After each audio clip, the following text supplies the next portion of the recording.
Assalamualaikum warahmatullahi wabarakatuh. Halo teman-teman, halo pemirsa, halo penonton Bule Arab. Kembali lagi dengan saya Ade Perdiansa dalam tema review materi perkuliahan Teknik Produksi Film pertemuan ketiga. Dalam channel Bule Arab ini dan isi kontennya tentu sekarang saya atau Ade Perdiansa sedang mereview materi dari perkuliahan yang telah dilaksanakan oleh saya sendiri pada MK atau mata kuliah Teknik Produksi Film. Tentunya pada review materi ini saya ingin menyampaikan bahwa dalam pertemuan ketiga saya mendapatkan sesuatu yang sangat keren teman-teman. Kita telah mendiskusikan bersama yang lain itu di kelas terkait 3 permasalahan. Ini masih berkaitan dengan film teman-teman. Jadi yang pertama itu kita membahas tentang film kartun itu dia apakah ada kemanfaatannya meskipun dalam penyampaian film kartun itu tidak menggunakan suara. Contoh sound desep itu cuma gitu doang kan. Nah, apakah itu ada suatu nilai moral ataupun dapat dipahami oleh penonton? Itu yang pertama. Yang kedua itu terkait dengan film propaganda.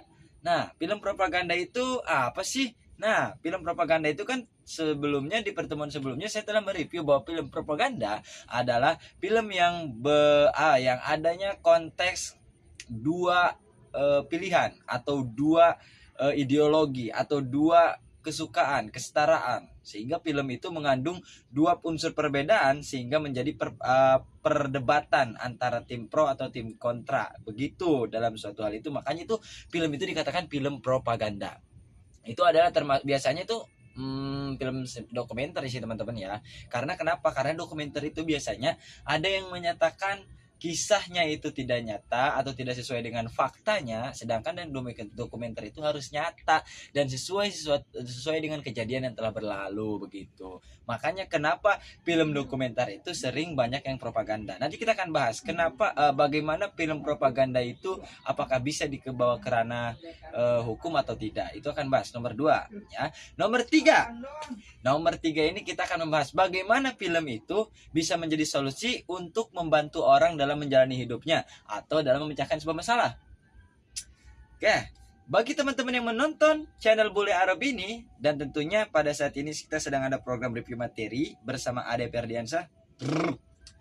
Ya, 3 pembahasan ini akan kita kupas. Yang pertama, kenapa film kartun itu tidak ada suaranya? Dan tapi kok ditayangkan? Memangnya apakah itu berpengaruh terhadap penonton?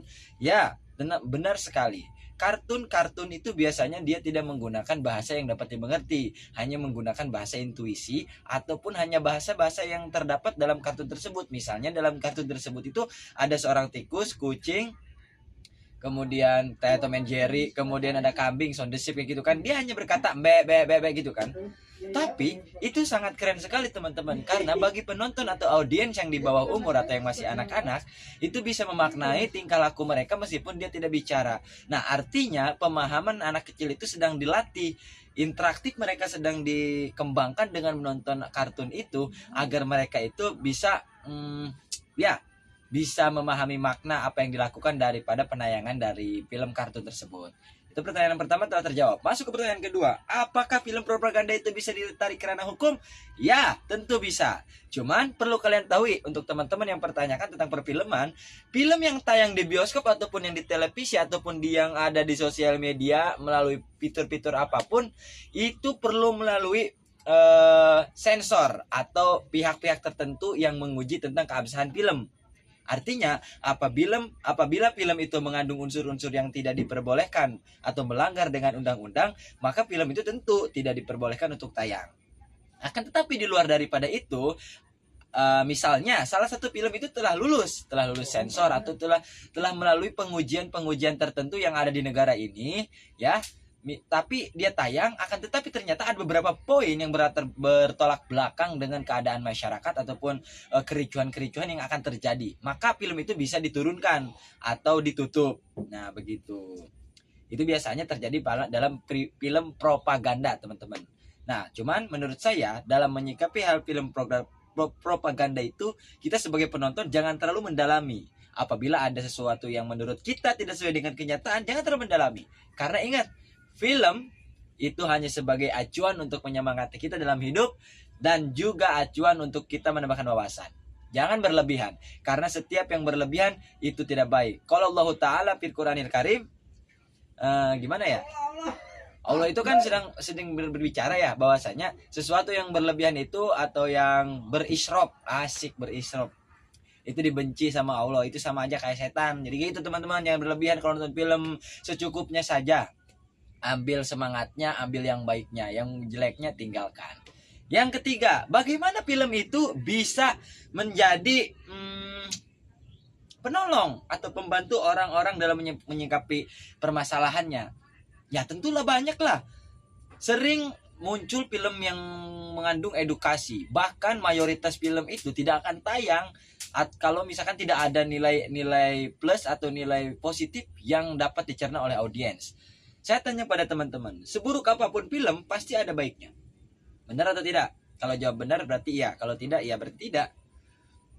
Coba film apapun yang meskipun judulnya itu psikopat, terus judulnya itu kayak pemberontakan, judulnya itu kayak perang pembunuhan, pasti ada nilai positifnya. Karena seperti halnya dalam sebuah aktornya, ya ada namanya pemeran antagonis dan protagonis, yang baik dan yang buruk. Nah, sehingga tetap dalam suatu film itu mengandung nilai yang baik. Dan contoh kecilnya dalam film edukasi itu biasanya itu berlaku dalam yang berkaitan dengan psikis. Orang yang terkena psikis itu cenderung susah untuk beradaptasi dengan manusia. Nah, film bisa menjadi salah satu solusi untuk membangkitkan semangat bagi orang yang terkena gangguan psikis. Kenapa demikian? Karena mereka perlu penyemangat yang perlu dicontohkan atau digambarkan dengan pengilustrasian kehidupan. Dan itu bisa digambarkan dan atau itu bisa diserapkan kepada pemikiran yang terkena gangguan psikis melalui film. Itu sangat oke sekali. Ya, tak terasa teman-teman ya, beberapa menit berlalu kita sudah berbicara panjang dan tentu teman-teman juga sedikit bosan melihat bule Arab ini. Ya, saya Ade Ferdiansyah, mahasiswa Universitas Sultan Muhammad Hasanuddin Banten. Apabila salah, saya mohon maaf yang sebesar-besarnya. Apabila benar, ini mutlak dari guru saya dan dari Allah Subhanahu wa taala. Terima kasih atas partisipasinya teman-teman ya. Wallahul muwaffiq ila aqwamit thoriq. Assalamualaikum warahmatullahi wabarakatuh. Bam.